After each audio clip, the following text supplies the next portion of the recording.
Sounds good. All right, everybody, welcome to the Contextual Christian Church Bible Study, where today we're going to read First Chronicles chapter 9, verses 31 to 44. I'm going to go ahead and pray it in. Everybody bow your heads. Father, thank you for giving us this day of Thanksgiving where not only we can talk to our family members and see them and be around them, but eat some good food and still be a part of the Bible study as well. I pray that this Bible study, we just go through some names and it's a little bit easier on the context side. And in Jesus' name, amen. Amen. All right. So last time what we had read, it really could be broken down into three things. Well, actually, you know what? Let me double check something. Scratch that. One thing. Now, I would just give the summary, but I want to give somebody else a chance. This, what we read last time, can be summarized in one sentence, but you got to be able to include all the details in that one sentence without it being a run-on sentence. So I'll start off with Thomas. Then if you don't get it right, Chris. Then I'll finish out because Charles is here with me. If you two don't get it. So go ahead and give it a shot, Thomas. What one sentence would encapsulate what we read last time? Shoot. Jeez Louise. I wouldn't be able to do it. I'm not even gonna sit here in front. All right. Chris? Oh, we went through all the guards of the tabernacle, the holy anointment place where they go to worship and all that. We went through the guards. And what other part can I bring up? Hold on, baby. Hold Actually, I will give Charles a shot if he don't get it. on. They're not the mighty men of valor, but they are the men of the works. They are the ones who were appointed by David and Samuel. You're right about that point, but incorrect in your summary, and you're way over one sentence. All right, Charles. Let me mute myself. Okay. And you want to put all of it in one sentence? Sentence, but including all the important details. All the important details. We talked about, well, we got a list of basically the security guards of the tabernacle, the place of God. We also got a detail of them also being the ones, some of them that did the spices, the tools, the stuff for the tabernacle, but also like making like spices and mixing spices, things of that nature. That's what I'm trying to remember. Trying to put all that in one sentence. Good try, but you made two sentences out of that right there. Said we also, that was a second sentence. That is supposed to be one long sentence. It's one long verse. I have a semicolon in mind.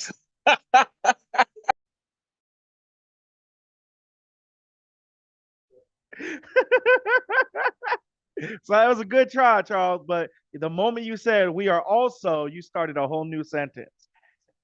All right. So here's the sentence that encapsulates everything that we read in one sentence. We continued learning about the workers of the house of God, including the security guards and those that worked with spices and pans, to the point of even making ointments. There you go. To the point would be in a semicolon. To the when have you to the point is not a start of a sentence. Thomas, Chris, you ever heard somebody start a sentence on a typing with to the point, or is that a continuation? That's a good simulation. Thank you. Or a finisher. Failure, Charles. Failure, Charles. So, anyways, let me go ahead and switch it. That's what we read up on. Now, if I wanted to simplify it without having all the important details, I could just say we continued with the workers, with explaining the duties of the workers of the house of God, not the God. That would also encapsulate everything. But then by saying that, I'm not giving the important details like the fact that it wasn't just the workers in general. We were specifically talking about the security guards and about the ones that work with spices. Now, Thomas, why does it matter to make that distinction?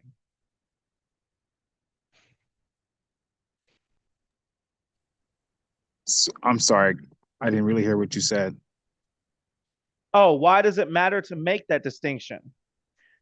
Why is it important to point out not just that it's the workers of the house of God, but that it was specifically the security guards and those that worked with spices? To show the diversity. No, but good try. Chris?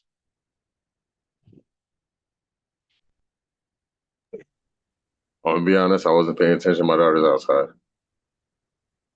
All right, you got to be more focused. It's an important time. If you have to go outside, you go outside, but God got to come first, not your family. No, I'm outside with my daughter right here, and that's my daughter, bro. It's the first time I've seen her in like Doesn't 3, matter. 4. God comes first. Jesus said, I came to divide father against daughter, mother against son.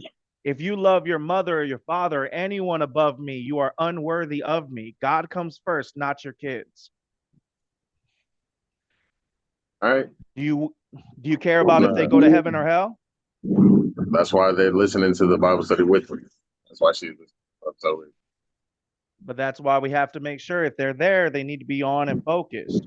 They need to be listening and following instructions. If they can't be on, then they have to go somewhere else because you have to be able to focus and put God first too. Yeah, It's no different than if I had my grandparents open and my grandma has dementia. Yeah, I would love for her to be on Bible study, but if it's going to become a problem for me paying attention, then it is better that I focus rather than none of us focusing. it's 100% different because I'm trying to teach her what we're actually talking about, but it's 100% different. I will say that. She might want to play around, but I do want to teach her the right way. So, Well, have her just listen in for the time, and then when we're going through, you can re-listen to it and you can show it to her. But she's got to be able to pay attention and not distract you from paying attention as well. all right. All right. Yeah. No. Yeah. Yeah. Go ahead. All right. Because we can't take away from your focus to try to help out. It's just like an airplane. You don't put your mask on your children first. You put your mask on yourself first, then your kids. Otherwise, you both will die. All right. I understand. But real talk. I did text listening first. So. Oh, yeah. Okay. Never mind. Yeah, I'll no, take that. this That's happened my last bad. time. I shouldn't. Yeah, but you also said you could answer a couple times. So let's do this from now on. When you say you're just listening, we're gonna keep it to actually just listening. Right. Because I will answer if you ask me a question, but Well, no, way. because the reason I do it is because there's been times you jumped in even after you say just listening. So remember, what you set forth in your behavior is what I just and judge by. So if you say you're just listening, but then there's been multiple times where you answer even still, what am I to assume? So from now on, if you say just listening, got to pay attention, but we're going to treat it as you are actually just listening. I won't ask you questions. Right. All right. Yes, sir. All right. Yeah, I was about to get into that, Thomas, but I wanted to finish this first. So, Charles, why is it important to make that distinction? It's important to make the distinction because when we read it, it went out of its way to make the distinction because it didn't say just any worker. It specified, the guard that we read about. That's good, but that's not the bigger problem. Bigger problem is we read about in past times where Uzzah was killed when he touched the Ark of the Covenant, when David was trying to have it carried back to Jerusalem. And why was he killed? Because only certain people of the tribe of Levi were allowed to touch the ark, not everybody of the tribe of Levi. So the distinguished positions are only allowed to do those positions, not other ones. So if we have a distinguishment like here, it's important to point out because if we just said the people and said their names, Shalom and all them, and we said they're just the workers of the house of God in general, we don't know if we're talking about the people that could touch the ark or not. So if we get to a point where we're reading where it gets to touching the ark and somebody dies, now we have a contradiction because, well, why did he die? He was of the tribe of Levi. Well, we didn't point out the fact that distinguish was made. All right, Thomas, you also understand why that's important like that? Yeah, it makes sense. All right. Now then, now we can go ahead and get into the homework before we get started reading. So, Thomas, were you able to get your homework done? Yeah, just gotta go to my notes. All 1 right. second. My homework was on Yeraham, son of Jehoshaphat, father of Ahaziah. He ended up killing his 6 brothers to ensure he would be the sole heir to the throne and to eliminate any potential threats to his reign. Not here, that's air. Heir, my bad, heir. Yeah. Heir to. Yeah, I'm not done yet. He be the sole. No. I was just saying when he said air. Okay. The pronunciation. Yeah. And to eliminate any potential threats to his reign.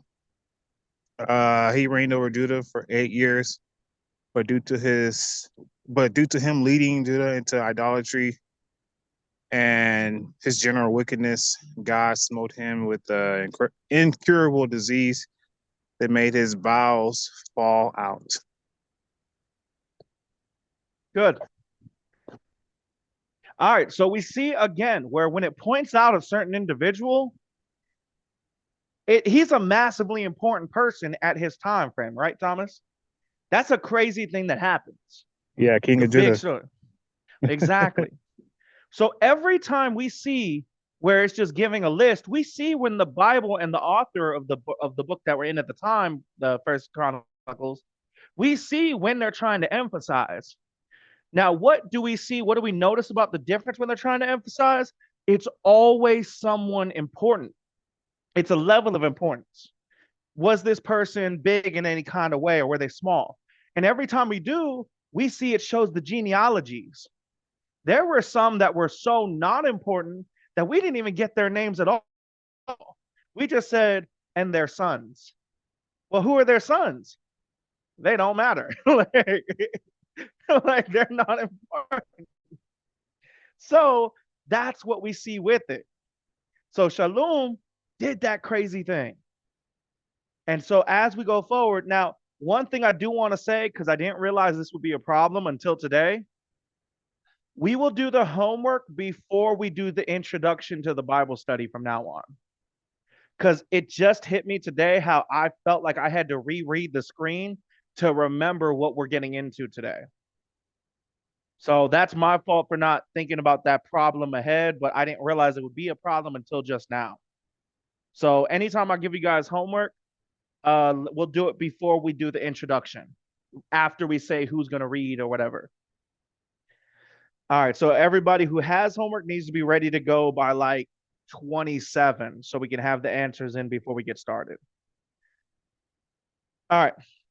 Anyways, outside of that, Chris, I already talked with him. He didn't have the homework ready.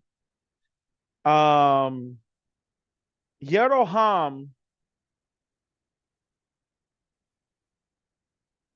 you know what? No, I'll leave it. We're way past it now. We'll get to that later on next time we come around. If you guys want to look into it to see why it pointed out his name, that's a good thing to look into. But we got to get focused up on what we're reading today. As today, we're going to be reading into the final portion. I don't want to give any update before we get there. Let me switch it to the first section, and then Thomas can go ahead and read. All right. I'll be reading First Chronicles chapter 9, verses 31 through 35. Try to go to someplace in quiet and people just all along. All right. And Mattathiah, one of the Levites, who was the first of Shalom, the Kerethites, had the set of office over the things that were made in pans, and others of their brethren, and of sons of the Hohathites, were over the shewbreads to prepare its every Sabbath. 1 second, guys. I'm walking, trying to get away from these people. Yeah, All no right. problem. And by the way, that's showbread. That's just the old English spelling of show. Okay, showbread to prepare Anytime you see the its every EW Sabbath. like that, 9 times out of 10, it's O, not show. I mean, it's O, not ooh.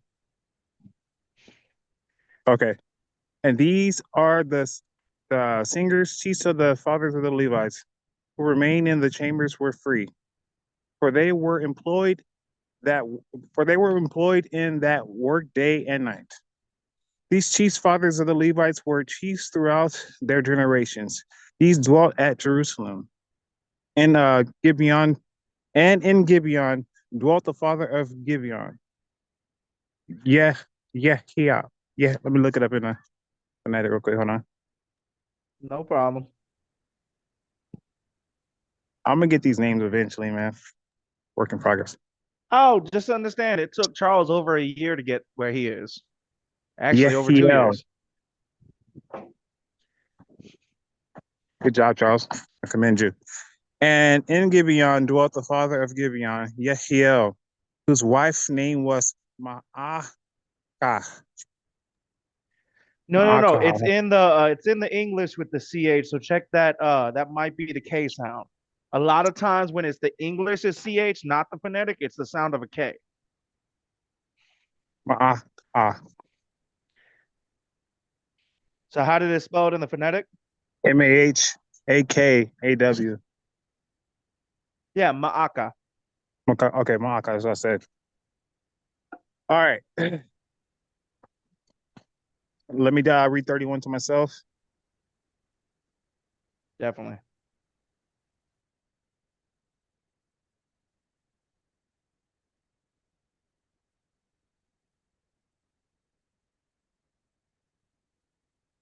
So it's saying Mathia, one of the Levites, had pretty much was in control.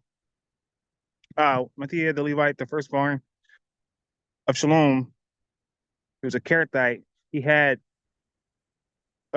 control over the set office where they made in the pans. What is that referencing to? I don't know. What do you mean? The pans part? Yeah. Well, when they were doing the pans and pots for the house of God, they had certain pans for different things. Also, Pans for the literally. coals. Gotcha. Well, look in the phonetic of it. I'm not the phonetic. Look in the Strong's definition. All right.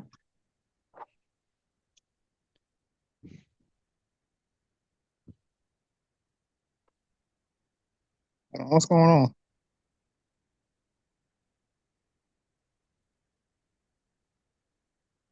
All right.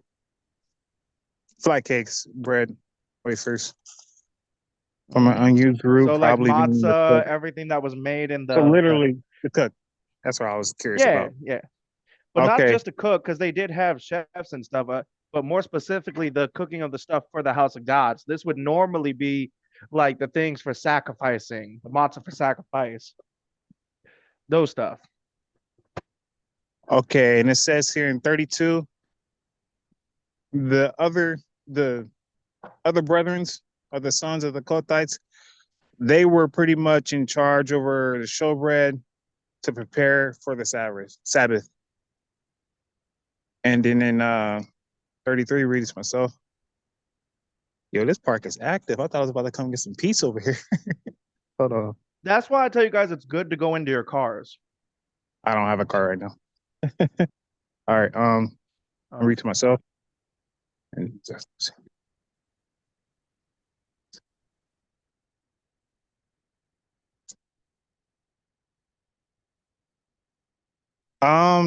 33. These are the singers chiefs of the fathers of the Levites.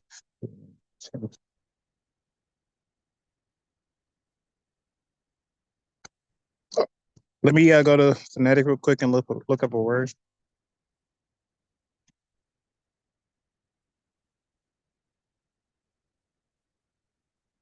Man. You looking up singers or what? Or the Yeah, is chiefs? it like being literal or Yeah.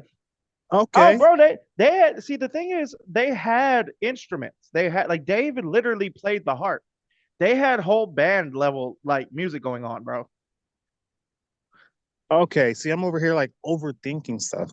Okay, and 33. It's Well, mentioning the here's something that should help you that you shouldn't have to overthink it here. What are we talking about generically right now? What did we say from the summary? preparation for the. Oh, well, my part said preparation for the Sabbath. No, the summary, the summary. What are we talking about for the summary? Oh, we're talking about the guards and how everybody else was assisting with preparation. No, not preparation. Did you not hear like the focus on the summary? Not entirely. I was walking through the park. Okay. All right. Got to work a little bit better on multitasking. That's something that'll take a long time to get to, but definitely something to work on.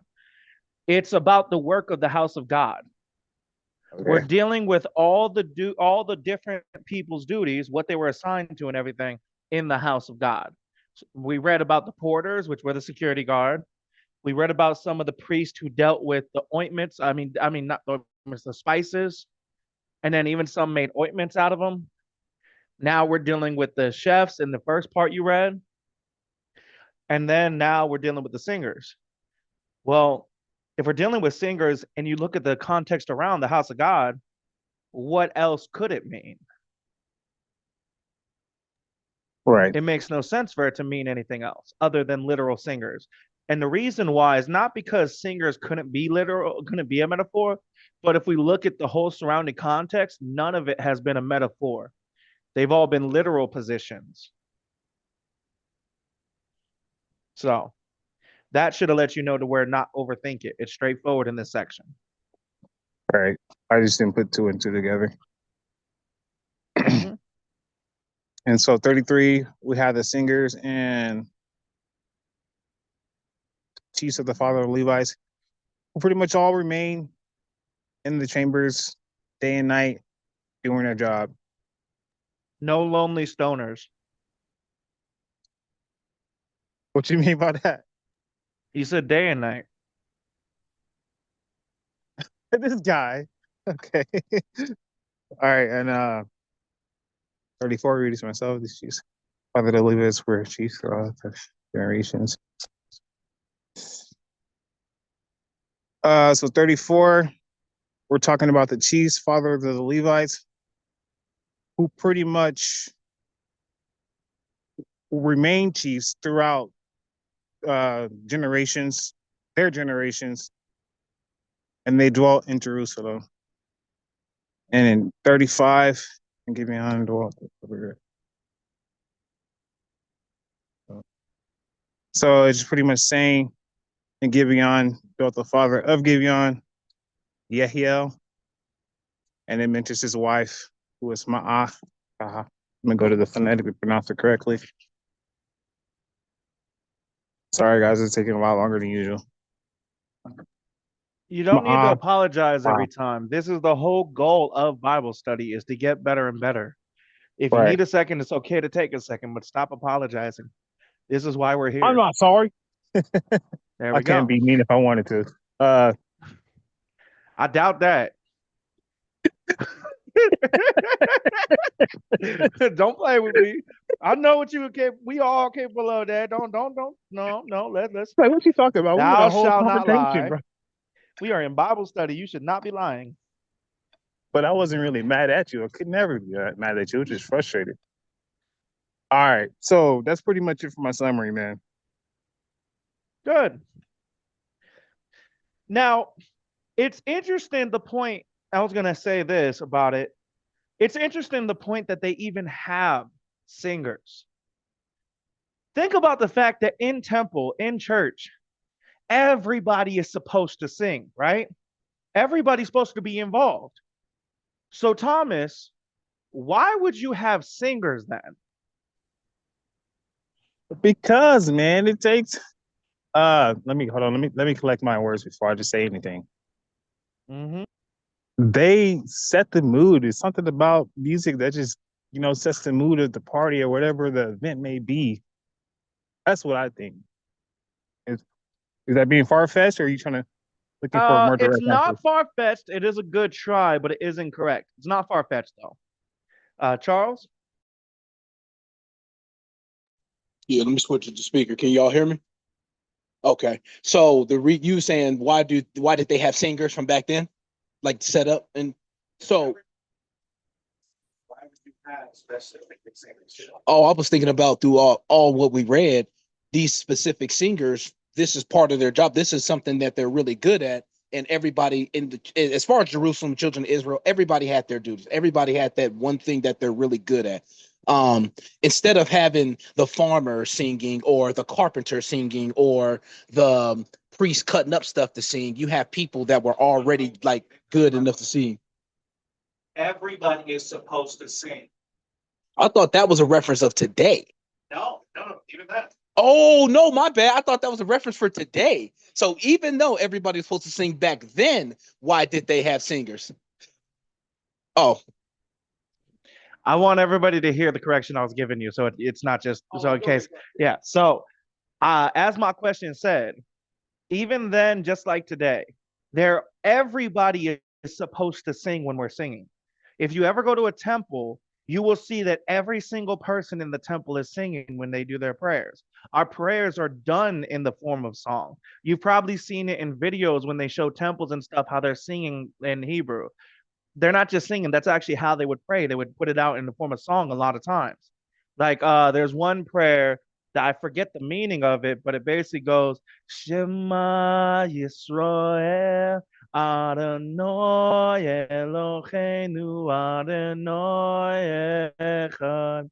And then they would go into the reading portion. No, not yet. So keeping that in mind, everybody is supposed to sing. So why would they have specified singers if everybody is supposed? so I want to go back to what you just did. If with the specialized singers, when you have a specialized singer, as soon as everybody's ready to come together, when that one specialized singer starts that tone, now everybody knows, oh, okay, cool. We know what we're going to be singing. They're the ones that would be leading whatever song that needs to be sung, and they can also teach what songs need to be sung as well. Like that. Let me mute. Exactly. It's just like when we start our prayers. Why Thomas made this mistake a couple days ago, or like 4 days ago, something like that. A few days ago, let's just say a few, where he just went into the prayer. Well, when he went into the prayer, were any of us feeling like we're actually in, like we didn't even know we weren't ready, even though we're supposed to get ready to pray at that time, but because we didn't have a heads up of when to start, we weren't fully invested. In the same thing, when you have a leader who's singing versus just everybody singing randomly, you're going to have confusion. You're going to have people not knowing where to go, when to go. But if you have the singers who are leading it, they can lead everybody in this. Like, for example, in our church, we don't sing in worship service, but it's not because we can't sing in worship service. It's because we're doing everything through Zoom. When the time comes and we have an actual like building, we're going to be singing. I have song books ready for that time. But because we in Zoom, it's different and it's all out of timing, we can't have that cohesion. So when that time comes and we can, that's when we'll have the ability to do so. So, but we're already prepped for that day to come. So, does that make sense, Thomas? Yep. All right.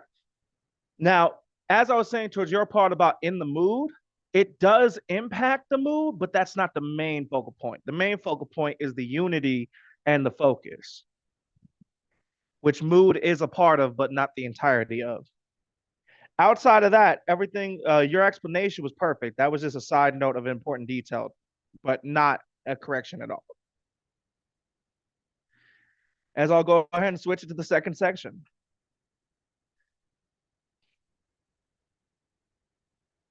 And then go ahead, Charles, when you're ready. All right, I'm gonna read First Chronicles chapter 9, verses 36 to 40. I'm gonna try to do my best with that phlegm thing, so I got a sore throat, but I'm gonna try. Just think of a cat. It still hurts. Yeah, it still hurts. Yeah. Verse 36. And his firstborn son, Abdon, then Zur, and Kish and Baal and Ner and Nadab and Gedor and Ahio and Zechariah and Mikloth. And Mikloth begot Shemayam, and they also dwelt with their brethren at Jerusalem over against their brethren. And Ner begot Kish, and Kish begot Saul, and Saul begot Jonathan and Mal. Is that Malchi? It is Malchishua or Malchishua and Abinadab and Eshbaal. And the son of Jonathan was Meribaal, and Meribaal begot Micah. So right now I'm starting off. I'm reading off in verse 36 the sons of Yehiel. Oh no, it's just Yehiel. Okay, Yehiel. Which I start off with Abdon, Zur, Kish, Baal, Ner, Nadab, Gedor, Ahio, Zechariah, and Mikloth. So those are his kids. Then verse 38, we're starting off with Mikloth, what he had. Mikloth had Shimeam and them staying with their brethren in Jerusalem. Verse 39, Ner, he has Kish. The Ner's kid had Kish, or Ner had Kish. Kish had Saul. Saul had Jonathan and Malchishua, Abinadab, and Eshbaal. Then in verse 40, Jonathan had Meribaal, and Meribaal had Micah. And you're probably going to ask, is there anything interesting out of it? Well, verse 39, we're now at the same Saul we read about for 5 to 10 chapters of not only just going against God, but trying to kill David, and his son Jonathan helping David in that situation. Once he figured out that his father wanted to kill him, he was helping him out and all of that. So now we're finally on that Saul Jonathan side. But I gotta go into these names while you talk. I'm trying to figure out why we read the names. I'm trying to figure out Jonathan. He had a son that was lame, like he couldn't walk. I got to figure out if we named one of those. I don't think we named them, but I'm gonna double check. Go ahead.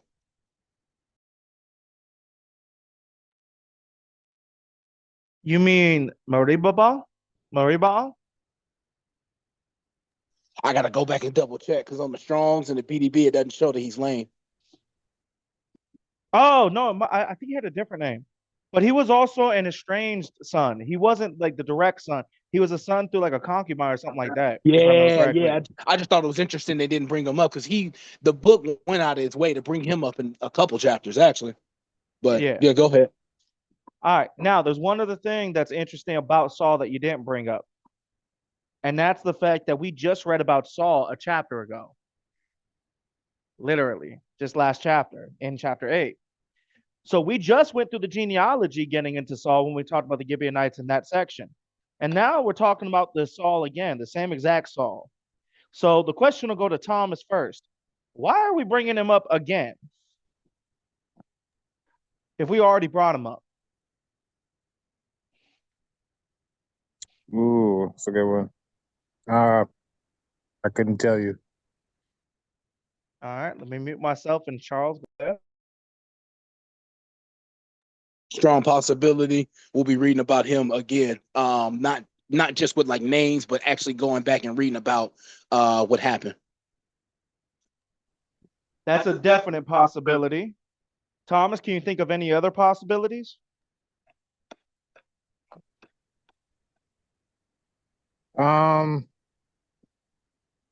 I just feel like he's in reference to, like Charles said, whatever else is to come up. Okay, so maybe we're not reading his story, but maybe there's some reference to him. Yeah. All right. Both are good options. We'll find out next time. Tune in to Dragon Ball Z. Oh God. Now, with that being said, we're going to go to the next section.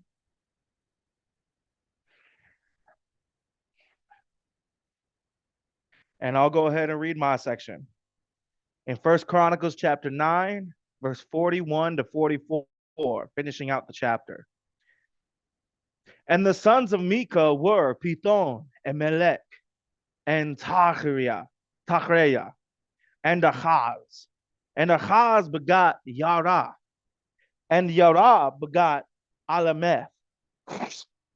And sorry, I hope you guys didn't hear that. Azmaveth, and Zimri begot Moza, and Moza begot Benaiah, and Rephaiah, his son, Eleazar, his son, Azel, his son. And Azel had 6 sons, whose names were Azikam, Bokeru, and Ishmael, and Sheariah, and Obadiah, and Hanan. These were the sons of Azel. All right, so we're going a little bit further into it with these genealogies, but not just that. There was a couple of names in here that went out of its way to point out. It went out of its way to point out Ahaz. It also went out of its way to point out his generations going down. See, we're getting a reverse of the generation. Now, it's interesting considering that we're getting that reverse, but we're still pointing it out. Now, Charles, do you remember what was important about Ahaz?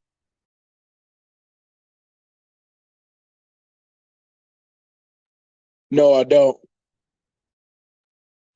Thomas, do you remember what was important about Ahaz?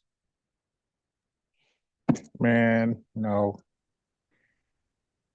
All right, then instead of me giving it, this will be the homework for you two. So, Charles, you need to look up, I want to give you the harder one. You need to look up Azel for tomorrow. That's your homework. And then Thomas, you're to look up Ahaz. And then All right. Chris, I want you to look up Moza and find out what's important about him. As we're going to see with all these, as we see normally. See, as we're going through with these studies, every single one of these is an important person. We just don't know how yet. Always get that context, always figure it out. It's one thing to read as we're going through, but if you don't know who the person is, can you understand the importance of why their name is listed? Why the author would put them there? Obviously not. So it's always good if you don't remember who it is or what it is to get in that habit of looking it up. So those are your guys' people. So Charles is Azel, Thomas is Ahaz, and Moza is Chris. And that'll be your homework for tomorrow. Now, don't forget, guys, you need to be over here tomorrow. Actually, you know what? Let me pray. Ask, is there any other questions or anything before we pray it out? All right, then I'll go ahead and pray us out, but I want you guys to stay on because I want to say something before we close it out. All right, everybody bow your heads. Father, thank you for this day that you've given us to be able to read and to understand these genealogies, but not just the genealogies, but the jobs and what they were for. And then bringing up Saul again, as we'll find out tomorrow. Oh, no, not tomorrow. We'll find out Saturday why it's important, these names, and what are we going to do. And so we give thanks for this fellowship and this time together. And I'm grateful that Thomas was able to find a place. And I'm grateful that Chris was able to have his daughter on. And I pray that she's able to be receptive and able to understand and grow, that she may grow up in the ways of you, and that all our families can lead to more and more people being saved, going to heaven with us. In your son's holy and precious name, Jesus Christ, Yeshua. Amen. All right, now then, everybody, just a heads up. Tomorrow we're having that dinner and that everything for Jesus' birthday, but we're gonna do some karaoke. We're gonna do some other stuff prior while we're cooking and prior to it, like we did last time when we got together. So I want everybody to be over at my place no later than 2 p.m. All right. I All need a right. vocal yes, guys. Okay. Oh, and Thomas, do you need a ride here? Yeah, likely. All right, where text me your address real quick so you don't forget, and then I can make sure to pick you up. I'll be over at your place by 1 o'clock in case there's traffic or if I have to get fuel or something. All right, sounds good. All right. And then Chris, I know you're just listening, but were you able to hear that part? I just need a verbal confirmation.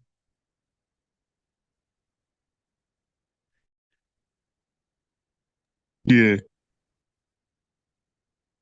Good try, Thomas, but you don't sound like Chris. All right, let me call Chris. All right, y'all. Take care.